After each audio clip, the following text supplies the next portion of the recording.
40년 동안 한 번도 의심하지 않았습니다. 그 여자는 돈 많은 남자를 따라 떠났고 나는 버림받았다고 그렇게 믿었어요. 혼자 일어섰고 혼자 올라갔고 혼자 살아남았습니다. 그런데 어느 날 눈먼 가사 도우미가 내 집에 들어왔어요. 밥상을 차리는 손이 이상했습니다. 내 습관을 아무에게도 말한 적 없는 것들을 그 사람이 알고 있었어요. 40년 전 내 눈을 살린 수술비는 대체 어디서 온 걸까요? 그리고 내 왼쪽 눈의 각막은 원래 누구의 것이었을까요? 각막의 비밀.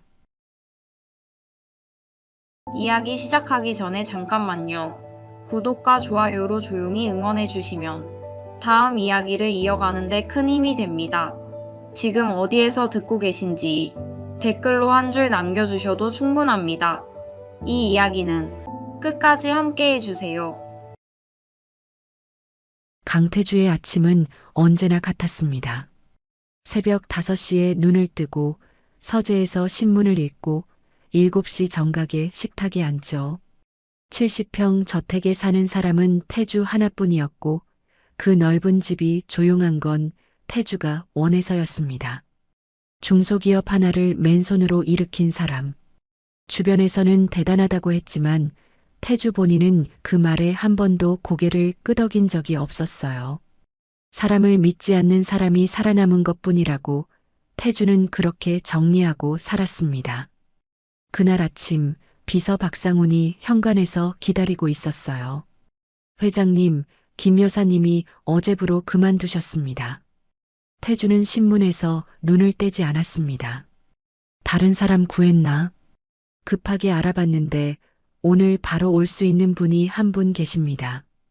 다만 상훈이 잠깐 말을 멈췄어요. 시각장애가 있으신 분입니다. 태주의 손이 신문 위에서 멈췄습니다. 하지만 돌아보지는 않았죠. 집안일은 되나? 기본적인 가사는 가능하다고 합니다. 그러면 됐어. 태주에게 가사 도우미는 가구 같은 존재였습니다. 누가 오든 상관없었어요. 어차피 얼굴을 마주보고 대화할 일도 없으니까요. 그날 오후 윤정이가 저택에 들어왔습니다. 69. 흰 머리를 단정하게 묶고 왼쪽 눈 위로 깊은 흉터가 있었어요. 지팡이 없이 벽을 짚어가며 현관을 지나고 신발을 벗고 거실로 들어왔습니다. 태주는 서재에 있었고 정희가 들어오는 소리를 듣고도 자리에서 일어나지 않았어요. 상훈이 정희를 주방으로 안내했습니다. 정희는 손끝으로 찬장의 위치를 확인하고 싱크대 높이를 만졌고 냉장고 문을 열어 안쪽 배치를 손으로 더듬었어요. 상훈은 그 모습을 보며 조금 놀랐죠. 눈이 보이지 않는 사람치고는 공간을 파악하는 속도가 빨랐으니까요. 저녁 태주가 식탁에 앉았을 때 밥상이 이미 차려져 있었습니다. 된장찌개, 나물 3가지, 생선구이. 태주는 젓가락을 들었다가 멈췄어요. 된장찌개에 건더기가 잘게 썰려 있었습니다. 태주는 원래 건더기를 작게 먹는 사람이었어요. 하지만 그건 김 여사에게도 한 번 말한 적 없는 습관이었죠. 태주는 고개를 들어 주방 쪽을 봤습니다. 정희가 싱크대 앞에 서서 설거지를 하고 있었어요. 등이 보였습니다. 태주는 아무 말 없이 다시 젓가락을 들었죠. 밤 서재로 돌아온 태주의 시선이 책상 위에 머물렀습니다. 오래된 사진 한 장이 뒤집혀 놓여 있었어요. 액자도 아닌 그냥 종이 한 장. 언제부터 저기 있었는지 태주 본인도 기억하지 못합니다. 다만 버리지도 치우지도 않았을 뿐이에요. 사진 뒷면에는 연필로 흐릿하게 쓴 글씨가 있었지만 태주는 뒤집어 보지 않았습니다. 수십 년째 그래왔으니까요. 그때 복도에서 발소리가 들렸어요. 느린 발소리. 정희였습니다. 정희가 서재 앞을 지나다 멈췄어요. 서재 문은 반쯤 열려 있었고 안에서 오래된 가죽 냄새가 났습니다.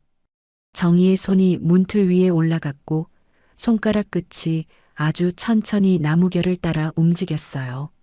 정희가 한 발짝 안으로 들어왔습니다.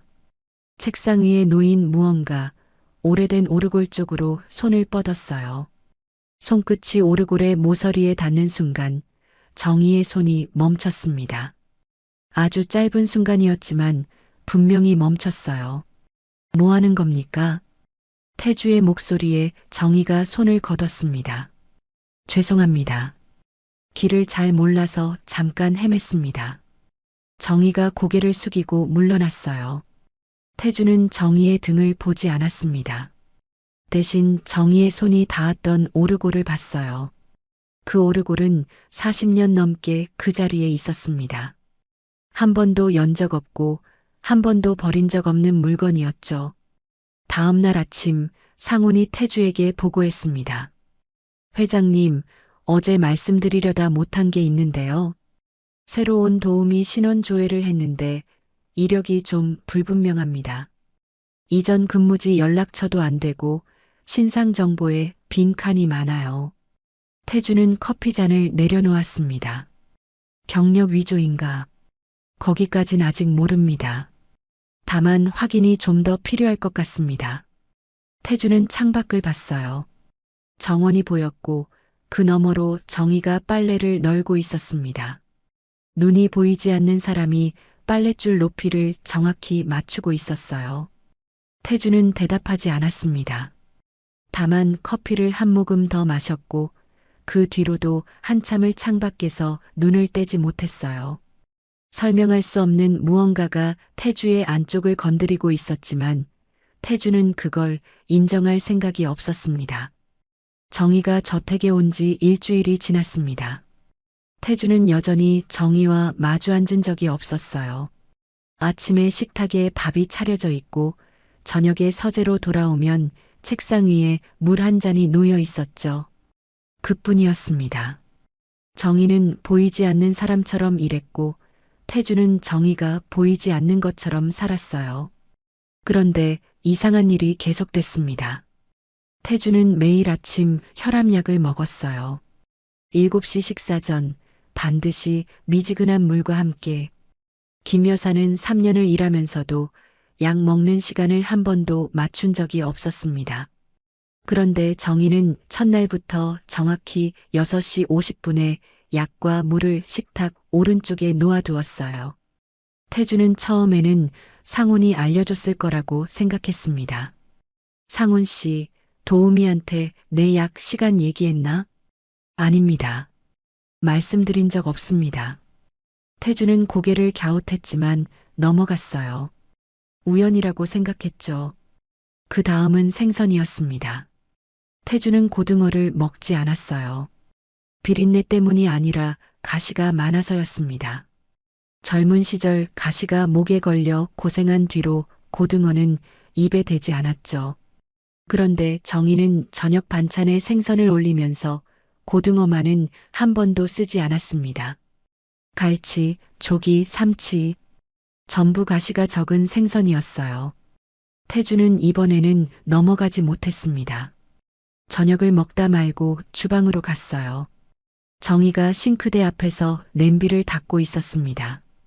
고등어는 왜 안 합니까? 정희의 손이 잠깐 멈췄어요. 하지만 아주 짧았습니다. 시장에 좋은 게 없었습니다.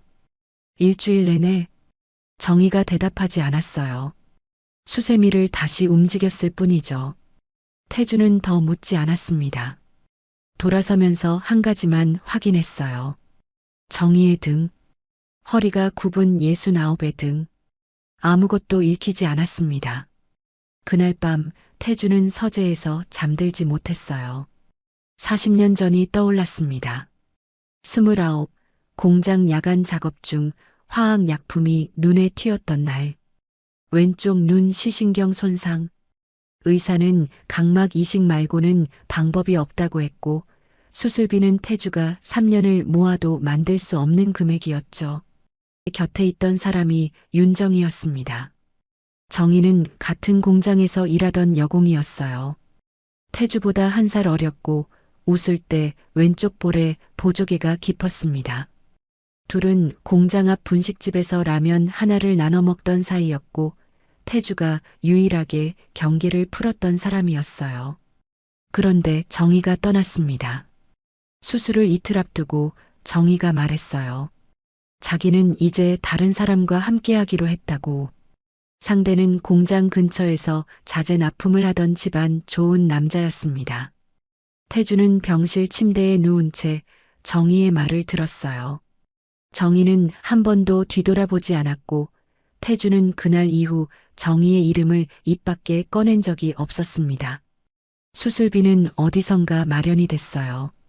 의사는 익명의 후원자가 있었다고만 했고 태주는 그걸 더 묻지 않았습니다. 그때는 분노가 너무 컸으니까요. 정희가 떠난 것, 그것만이 전부였습니다. 40년이 흘렀고 태주는 그 분노를 연료 삼아 여기까지 왔어요. 그런데 지금 이 집 주방에 서 있는 눈먼 여자가 태주의 약시간을 알고 고등어를 피하고 된장찌개 건더기를 잘게 썰고 있었습니다. 태주는 상훈을 불렀어요. 그 도우미 신원 조회 결과 나왔나? 상훈이 서류 한 장을 내밀었습니다. 이전 이력은 거의 확인이 안 됩니다. 다만 한 가지, 이력서에 기재된 보증인 성씨가 좀 특이합니다. 명문가 집안 성씨인데 도우미 본인 가족과는 관련이 없어 보입니다. 태주의 눈이 좁아졌어요. 무슨 집안? 예전에 이쪽 지역에서 자재 납품 사업을 하던 가문입니다. 자재 납품. 그 단어가 태주의 머릿속에서 40년 전의 이름과 겹쳤습니다. 정희를 데려간 그 남자. 집안 좋고 돈 많던 그 남자의 가문이었어요. 태주는 서류를 내려놓았습니다. 이번 주까지만 쓰고 내보내. 상훈이 잠깐 망설였어요. 회장님, 따님께서 도우미 분을 꽤 좋아하시는데. 내가 결정했어. 태주의 목소리는 단단했지만 서류를 내려놓은 손은 오래 그 자리에 머물러 있었습니다. 그날 저녁 태주가 서재에 들어섰을 때 물 한 잔이 책상 위에 놓여 있었어요. 미지근한 온도. 태주가 자기 전에 마시는 물은 항상 미지근해야 했습니다.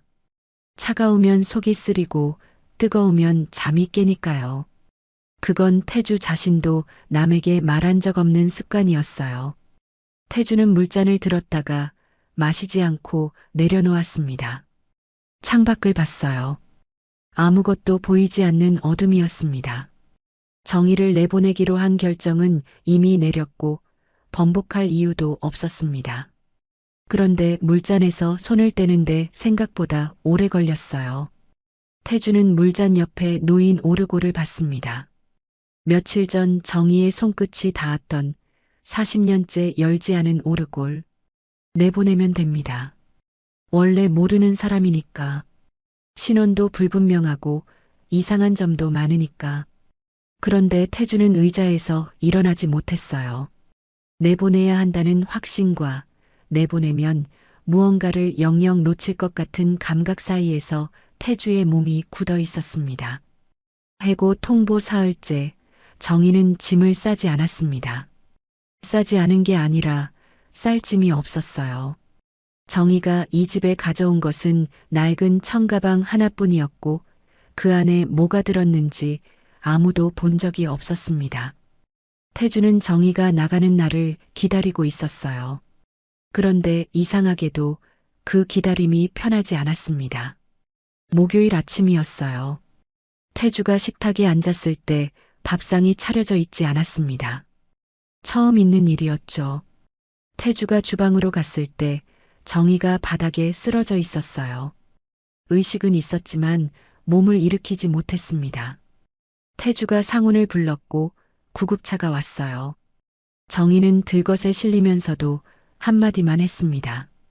냉장고에 된장찌개 남겨뒀습니다. 데워 드세요. 태주는 대답하지 않았어요. 구급차 문이 닫히는 걸 현관에 서서 지켜봤을 뿐입니다. 병원에서 연락이 온 건 오후 2시였습니다. 상훈이 전화를 받고 태주에게 보고했어요. 만성 영양실조에 빈혈이 심하다고 합니다. 그리고 시신경 쪽 손상이 오래된 거라 양쪽 모두 시력 회복은 불가능하다고요. 태주는 서류를 보고 있었습니다. 양쪽? 네. 한쪽은 원래 안 보이셨고 나머지 한쪽도 거의 실명 상태라고 합니다. 태주의 손이 서류 위에서 멈췄어요. 원래 안 보이는 쪽이 어느 쪽인가? 왼쪽이라고 합니다.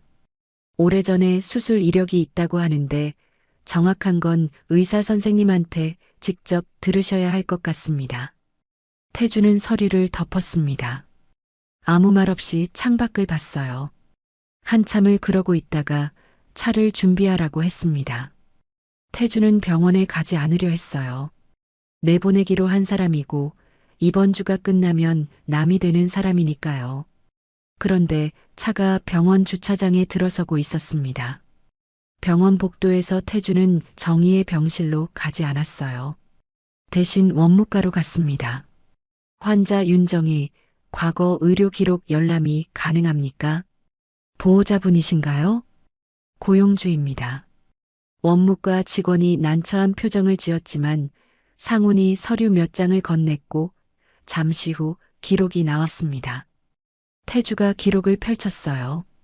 왼쪽 눈, 각막 적출. 41년 전. 태주는 그 줄에서 멈췄습니다. 적출. 이식이 아니라 적출이었어요. 정희는 각막을 받은 게 아니라 준 사람이었습니다. 태주의 손가락이 종이 위에서 떨렸어요. 다음 줄을 읽었습니다. 기증 대상. 기록 없음. 하지만 같은 날짜에 동일 병원에서 각막 이식 수술을 받은 환자 기록이 연결되어 있었고 그 환자 이름은 강태주였습니다. 태주는 기록을 내려놓지 못했어요. 손이 종이를 쥐고 있었고 놓으면 무언가가 무너질 것 같았습니다. 상훈이 조심스럽게 말했어요. 회장님, 괜찮으십니까? 태주는 대답하지 않았습니다.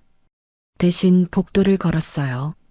원무과를 나와 엘리베이터를 타고 병원 로비를 지나 주차장 쪽으로 향했습니다. 정희의 병실이 있는 층은 3층이었고 태주는 1층에서 올라가지 못했어요. 차 안에서 태주는 상훈에게 한 가지를 더 시켰습니다. 40년 전에 내 눈 수술한 의사, 아직 살아있는지 알아봐. 이틀 뒤 상훈이 찾아낸 사람은 은퇴한 안과 전문의 최동호였습니다. 82, 요양원에서 지내고 있었어요. 태주가 직접 갔습니다. 최동호는 태주를 알아보지 못했어요. 하지만 40년 전 수술 이야기를 꺼내자 노의사의 눈이 잠깐 선명해졌습니다. 각막 이식, 젊은 남자, 공장에서 다친 환자, 수술비는 누가 냈습니까? 보호자가 아니었어. 젊은 여자가 가져왔지. 현금으로. 태주의 숨이 멈췄어요. 그 돈은 어디서 난 겁니까? 나는 의사야. 돈 출처까지는 몰라. 다만 한 가지는 기억해. 그 여자가 돈만 가져온 게 아니었거든. 최동호가 태주를 봤습니다. 각막 기증자도 그 여자였어. 자기 왼쪽 눈을 내놨지. 수술 전에 내가 물었어. 왜 이러냐고. 그 여자가 뭐라고 했는지 아나? 태주는 묻지 않았어요. 묻고 싶지 않았습니다. 아무 말도 안 했어. 그냥 서류에 서명만 하고 나갔지. 태주는 요양원을 나왔습니다.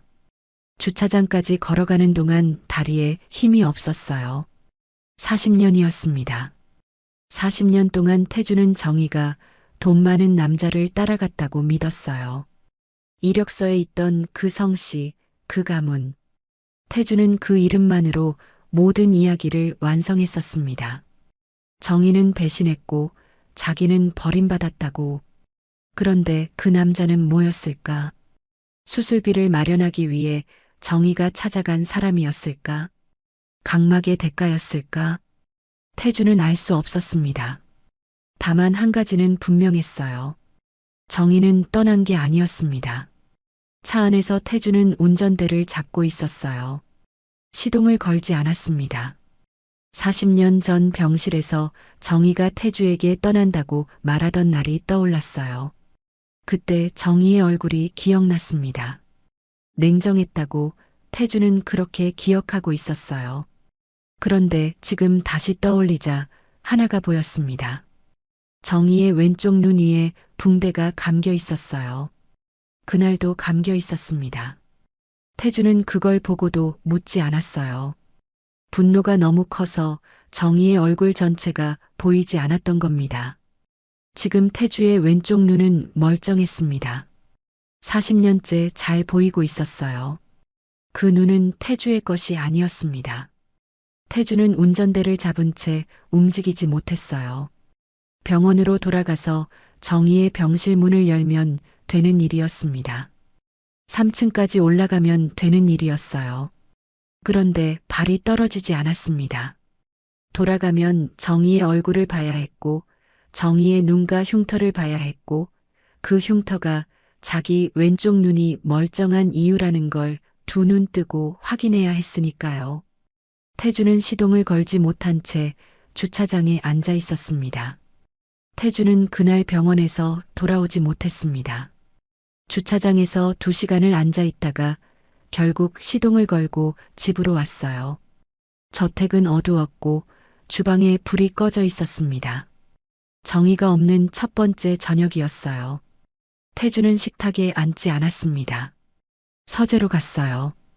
책상 위에 오르골이 있었고 그 옆에 뒤집힌 사진이 있었습니다. 태주는 의자에 앉아서 그 2가지를 번갈아 봤어요. 상훈이 문을 두드렸습니다.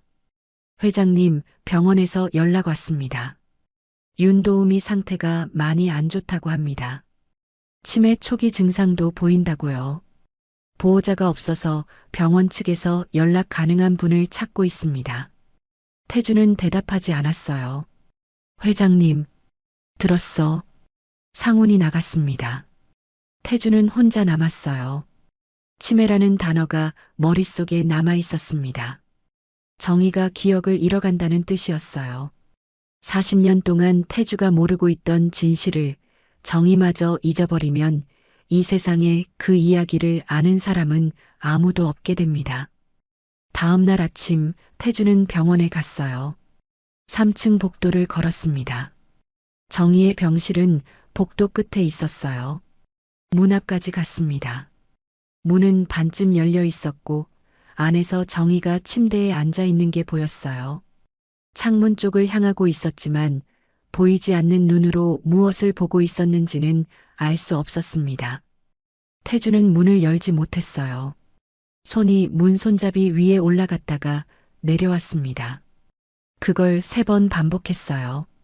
4번째에 태주는 손을 내리고 복도 의자에 앉았습니다. 1시간을 앉아 있었어요. 그때 간호사가 정희의 병실에서 나왔습니다. 간호사 손에 비닐봉지가 들려 있었어요. 보호자분이세요? 아닙니다. 혹시 소지품 맡아주실 수 있으세요? 환자분 짐 정리를 해야 하는데 보관할 곳이 없어서요. 태주는 비닐봉지를 받았습니다. 가벼웠어요. 안에 든 것이 거의 없었습니다. 복도 의자에 앉아서 봉지를 열었어요. 낡은 청가방. 정희가 저택에 올 때 들고 왔던 그 가방이었습니다. 안에는 옷 한 벌, 약통 하나, 그리고 작은 천주머니가 있었어요. 태주는 천주머니를 열었습니다. 안에 만년필이 하나 들어 있었어요. 태주의 손이 멈췄습니다. 그 만년필은 태주가 28살 때 정희에게 준 것이었어요. 첫 월급을 받고 분식집에서 라면을 먹으면서 건넸던 물건이었습니다. 비싼 것도 아니었고 제대로 포장하지도 않았어요. 그냥 주머니에서 꺼내서 밀어줬을 뿐이었죠. 만년필은 40년이 지나 있었습니다. 도금은 벗겨졌고 클립은 휘어져 있었어요. 하지만 닦은 흔적이 있었습니다. 누군가 오랜 시간 동안 반복해서 만진 자국이 표면에 남아 있었어요. 태주는 만년필을 쥔 채 복도에 앉아 있었습니다. 40년이었어요. 정희는 40년 동안 이걸 가지고 있었습니다. 눈이 보이지 않는 손으로 이걸 만지고 닦고 천주머니에 넣어 다녔어요. 태주가 정의를 증오하는 40년 동안 정의는 태주의 만년필을 품고 살았습니다. 태주는 일어섰어요. 병실 문 앞으로 다시 갔습니다. 문 안에서 정의의 목소리가 들렸어요. 간호사에게 말하고 있었습니다. 퇴원하면 어디로 가야 합니까? 보호자분이 정해주실 거예요. 보호자는 없습니다. 태주는 문 밖에 서 있었어요. 정의는 태주가 온 줄 몰랐을 겁니다. 태주가 문을 열었습니다. 정의의 고개가 문 쪽으로 돌아왔어요. 보이지 않는 눈이 태주가 서 있는 방향을 향했습니다. 정의는 아무 말도 하지 않았어요. 하지만 정의의 손이 이불 위에서 아주 천천히 움직였고 주먹을 쥐었습니다. 태주가 입을 열었어요. 알고 있습니다. 정의의 입술이 움직이려다 멈췄습니다. 잠깐의 침묵이 흘렀어요. 알게 되셨군요. 그게 전부였습니다. 정의는 더 말하지 않았어요. 해명도 설명도 변명도 없었습니다. 40년을 침묵했던 사람이 40년 하고도 하루가 더 지나서도 여전히 침묵을 골랐어요. 태주는 침대 옆에 서 있었습니다. 앉지도 더 가까이 가지도 못했어요.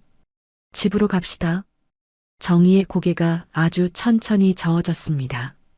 아닙니다. 이제 와서 빚을 갚으려고 하지 마세요.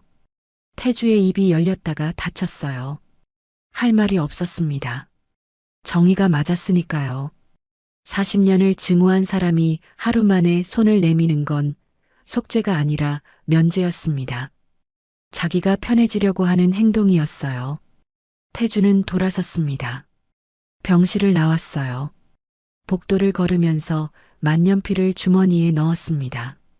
저택에 돌아온 태주는 서재로 들어갔어요. 책상 위에 뒤집힌 사진이 있었습니다. 40년째 같은 자리, 같은 방향으로 놓여있던 사진. 태주는 사진을 집어들었습니다. 뒤집었어요. 젊은 정의가 웃고 있었습니다. 28, 두 눈이 온전한 얼굴. 왼쪽 볼에 보조개가 있었어요. 태주가 40년 동안 보지 않으려 했던 얼굴이었습니다. 태주는 사진을 바로 세웠어요. 책상 위 오르골 옆에 세워놓았습니다. 다음 날 아침 태주는 병원에 갔습니다. 정의의 병실 문 앞에 종이 가방을 하나 놓았어요. 안에는 정의가 좋아했던 약과 세개와 보리차가 들어 있었습니다. 태주는 문을 두드리지 않았어요. 놓고 돌아섰습니다. 그 다음 날도 갔습니다. 이번에는 담요를 가져갔어요. 병원 담요는 얇으니까요. 문 앞에 놓고 돌아섰습니다. 셋째 날에는 귤 한 봉지를 놓았어요. 넷째 날 태주가 종이 가방을 내려놓는데 병실 안에서 정의의 목소리가 들렸습니다. 매일 오시는 거 압니다. 태주의 손이 종이 가방 위에서 멈췄어요. 문은 안 열어도 발소리로 알아요. 예전에도 그랬으니까. 태주는 문 앞에 서 있었습니다. 손이 손잡이 위에 올라갔어요. 하지만 열지 않았습니다. 한참을 서 있다가 태주가 말했어요. 내일도 오겠습니다. 정의는 대답하지 않았어요. 태주는 돌아섰습니다. 복도를 걸었어요. 엘리베이터 앞에서 멈춰 섰습니다. 주머니 안에 만년필이 있었습니다. 40년 동안 정의의 손때가 100만년필. 태주는 그걸 꺼내지 않았어요. 다만 주머니 위로 손을 올려놓고 한참을 서 있었습니다. 돌이킬 수 없다는 걸 알고 있었어요. 40년은 돌아오지 않고 정의의 눈도 돌아오지 않습니다. 용서를 구한다 해도 그건 태주의 안도를 위한 말이지 정의를 위한 말은 아니었어요. 태주에게 남은 건 한 가지뿐이었습니다. 내일도 문 앞에 서는 것, 모레도 그 다음 날도. 돌아서는 태주의 발걸음은 느렸지만 멈추지는 않았습니다.